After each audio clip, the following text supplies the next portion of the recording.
nggak pernah melarang kami mau kemana gitu.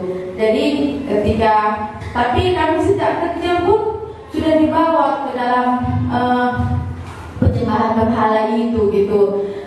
Kalau umpamanya dulu masih kecil, seringnya mama itu ada abang kami sudah meninggal gitu. Itu kalau kami ziarah ke kuburannya, itu selalu bawa makanan. Kata mama selalu gini, kalian enak dapat makanan udah banyak. Kalau uangmu dulu masih kecil udah meninggal, dulu abang kami ingat disenggol oleh kereta gitu kan. Jadi asal setiap ke kuburan itu selalu bawa makanan. Jadi kami di situ pun ikulah kayak gitu kan. Jadi selalu seperti itu. Saya mengingat juga kalau umpamanya makan apa gitu kan selalu dipersembahkan gitu di atas kayak gitu. Nanti kalau mau boleh dimakan ya udah makan gitu kan. Jadi pernah dulu pertama berbuah jeruk mama seperti itu gitu. Jadi saya makan, saya bilang, Mak kok hambat gitu, iya udah dimakan gitu katanya. Jadi yang nggak tahu gitu ya udah gitu kan. Seperti itulah kegelapan itu gitu. Jadi ingat kalau umpamanya pulang dari kuburan itu selalu diingatkan arak-arak kami, itu selalu dibilang mama kayak gitu sama bapak gitu kan. Jadi itu dan tertanam di dalam hati saya sampai besar gitu, sampai saya kuliah juga seperti itu gitu. Walaupun waktu kecil itu saya mengingat, ya saya juga pergi ke sekolah minggu gitu, tapi nggak tahu cuman kalau sekolah minggu saya nyanyi, ikut Natal, bergembira gitu aja, tapi tak ada satupun firman Tuhan yang saya tahu itu. Jadi karena sekolah minggu saya sampai hanya kelas 5 SD mungkin, karena Allah kalau anak-anak itu nggak cocok sama sekolah minggu, biasanya nggak lagi sekolah minggu, dan akhirnya saya putuskan kembali saya masuk Islam gitu. Jadi ya mama sama bapak pun nggak masalah gitu, karena dia pun nggak ngerti gitu. Mak masuk Islam ya udah suka hatimu gitu. Jadi saya masuk Islam itu saya sendiri gitu, mama sama bapak nggak ada ikut. Jadi saya bilang sama guru ngaji di sana, saya mau masuk Islam, ya udah dibawanya lah ke masjid gitu. Tanpa mama bapak itu ada di situ gitu, ya udah saya syahadat. Dan tetap juga ya dosa itu tetap saya lakukan gitu. Saya ingat waktu kuliah itu bagaimana kuasa kegelapan itu selalu ada sama saya gitu. Jadi waktu saya kuliah saya mengingat dulu waktu kuliah itu entah mengapa saya selalu asal di asrama itu saya sering melihat sesuatu seperti makhluk-makhluk yang enggak apa gitu, besar, tubuh besar, suara-suara yang aneh itu selalu sering saya lihat gitu. Jadi saya bilang sama bapak gitu, Pak, aku di asrama seperti ini, sering melihat seperti ini gitu kan. Jadi dikasihlah saya, dibawalah saya ke Patengah, ada di Belir itu gitu kan, dibawa ke sana. Jadi dikasihnya lah sebuah minyak gitu kan, ini taruh nanti di kepala apa gitu, supaya jangan melihat seperti itu.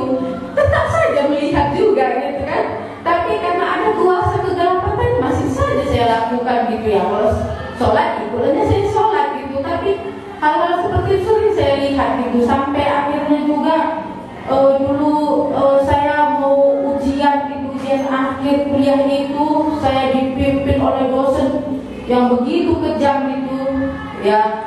Saya yang pertama maju dan saya ketakutan, dan saya bilang juga saya bapak kan, saya dikasih juga sebuah minyak juga gitu supaya dosen itu luluh dengan perkataan luluh saya. Akhirnya gagal juga, mengulang juga dari awal gitu. Tapi terus saja saya lakukan kuasa kegelapan tadi gitu, sampai akhirnya saya bertemu juga sama Pak Dika, dan akhirnya saya akan memutuskan untuk menikah gitu. Jadi ketika menikah itu pun hanya pemberkatan gitu, nggak ada belajar. Jadi ketika saya melihat ada saudara-saudara yang menikah di sini, hati saya senang gitu, karena saya nggak pernah seperti itu. Janji nikahan sama Pak Dika pakai kertas jangan baca, karena spontan gitu, karena belajar pernikahan itu kan cepat, karena Bapak Dika kapan jahe saya di Medan gitu. Jadi karena bibi pengurus di gereja gitu kan, Jadi ya udah dipermudah gitu. Saya nggak tahu, nggak ada konseling, nggak ada apa, tapi itulah karena Tuhan tadi mengasihi gitu. Tetapnya keluarga kami ya tetap Tuhan jaga gitu sampai akhirnya seperti itu gitu. Jadi nggak ada tahu bagaimana menikah itu, bagaimana seorang istri itu nggak ada gitu. Jadi bersyukur ya ada saudara-saudara yang menikah mengenal itu. Saya tidak sama sekali gitu. Jadi begitulah hidup saya gitu kan, sampai akhirnya ketika menikah itu pun saya terganggu juga gitu jiwa saya. Bapak nikah di Kabanjahe, saya di kampung gitu. Rasanya ada rasa malu gimana gitu ya, karena dari waktu saya masuk Islam itu saya udah aktif gitu, aktif di remaja, wirid remaja apa semua gitu, wirid mama-mama saya ikutkan gitu. Jadi ketika keluar dari rumah itu gitu, aduh saya rasa malu. Ada yang bilang ya sudah murtad lah, banyak lah dengan kata-kata itu. Sampai saya ingat kalau disuruh ke kedai itu untuk belanja, sudah semua orang masak baru saya pergi ke kedai itu, karena rasa malu itu. Dibilang orang Kristen itu entah gimana gitu kan. Seperti itulah sampai lama, dan akhirnya kalau bapak nikah pulang lah baru dia bilang firman Tuhan gitu. Saya nggak ngerti apa-apa, ke gereja, megang Alkitab pun ke gereja ini rasanya malu sekali gitu. Aduh, sampai akhirnya pernah saya merasakan gitu kan, ngapain aku dulu kayak gini, mau ikut sama Pak Dika ini, nggak ngerti apa-apa, udah malu di keluarga juga gitu kan, keluarga mengucilkan gitu. Bapak lagi belum lama kami menikah, saya ingat bulan 3 kami menikah, bulan 5 bapak sakit keras gitu. Di situ saya nggak tahu tempat mengadu sama siapa gitu. Kawan-kawan saya di kuliah pun, karena saya masuk Islam itu, orang itu semua menjauh, menutup diri gitu kan. Karena saya masuk Kristen gitu. Jadi sedih sekali gitu bapak masuk ruang ICU. Di situ saya bilang sama Tuhan, saya ingat gitu kan, Tuhan, jika Engkau memang Tuhan yang seperti apa yang suami katakan gitu, yang berkuasa, yang penuh dengan kasih, saya hari ini mau melihat bagaimana Tuhan berkuasa. Saya bilang, Bapak tinggal tensi 30, kalau menurut medis itu sulit untuk sembuh gitu, tapi dengan kuasa Tuhan, Tuhan mau melihatkan saya gitu, bahwa saya berkuasa untuk segalanya gitu. Saya melihat bapak saya dipulihkan gitu kan. Disitulah mulailah saya sudah nggak malu lagi ketika ditanya orang, kamu Kristen ya, katanya iya. Saya bilang kayak gitu. Kenapa? Udah berani saya bilang kayak gitu. Kalau dulu saya malu gitu, dilihat orang pun malu. Jadi dari situ saya melihat gitu kan, di mana Tuhan juga menolong gitu. Ketika Dika itu lahir pun saya melihat gitu kan. Saya memang belum mengerti apa-apa di situ juga gitu kan. Saya mengingat itu ketika malam gitu, saya mengingat ada sepupu saya kanan kiri itu, anaknya itu selalu menangis dari pagi sampai kalau sudah maghrib, nangislah sampai pagi, penuh dengan tangkal kuasa kegelapan gitu. Saya bersyukur ketika itu lahir, Tuhan tetap jaga. Saya hanya mau malam itu saya bernyanyi, saya tak tahu juga baca Alkitab, saya letakkan Alkitab di atas kepalanya gitu. Saya merasa gini aja, supaya Tuhan yang menjaga. Jadi Alkitab ini saya taruh di atas kepala dia, kami tidur gitu. Puji Tuhan, nggak ada yang mengganggu gitu, nggak ada gitu kan. Tapi tetapnya saya rasanya hidup ini hampa gitu kan, nggak tahu firman Tuhan. Dan akhirnya Bapak Dika bilang, suruh saya kemari gitu beribadah, coba kamu ke Kuala katanya.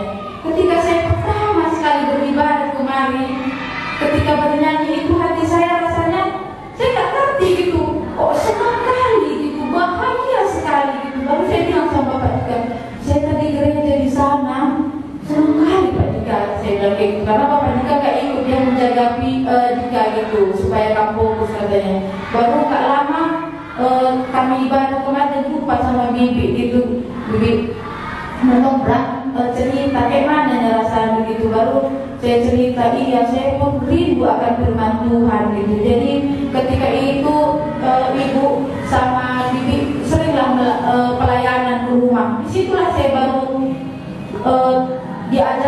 firman Tuhan harusnya diselesaikan. Kalau dulu saya mengira ketika sudah dibaptis dosa itu sudah selesai. Pengertian saya sama dengan ketika dulu saya masuk Islam. Kalau ketika masuk Islam bilang ketika sudah mengucapkan 2 kalimat syahadat itu sudah kita lahir baru. Dosa kita yang lama-lama itu nggak perlu kita bilang sudah diampuni, itu yang dibilang. Jadi saya mengira seperti itu juga gitu. Ternyata bukan. Dosa itu yang harus diakukan gitu. Apa dosa yang kamu lakukan gitu? Itulah yang Tuhan pertama setelah belajar gitu. Itu bilang dari Roma 10 itu ayat yang ke-9 itu sampai yang ke-10. Kata firman Tuhan seperti ini. Sebab jika kamu mengaku dengan mulutmu bahwa Yesus adalah Tuhan dan percaya dalam hatimu bahwa Ia telah membangkitkan Dia dari antara orang mati, maka kamu akan diselamatkan, gitu kan? Jadi ketika saya mengaku bahwa Yesus itu adalah Tuhan, dan setelah itu saya mengaku dosa saya ingat dosa yang pertama sekali diingatkan Tuhan adalah penyembahan berhala itu. Itu yang pertama kali. Jadi itu yang saya akui kepada Tuhan, dan dari situlah baru ketika saya baca firman Tuhan pun saya bisa mengerti, saya diubahkan oleh Tuhan. Saya merasa hidup saya ini diubahkan oleh Tuhan. Yang dulunya saya pemarah, pikiran-pikiran yang penuh dengan benci, semua itu saya sendiri pun kadang bingung gitu, diubahkan oleh Tuhan. Kesombongan itu pun diubahkan oleh Tuhan gitu kan.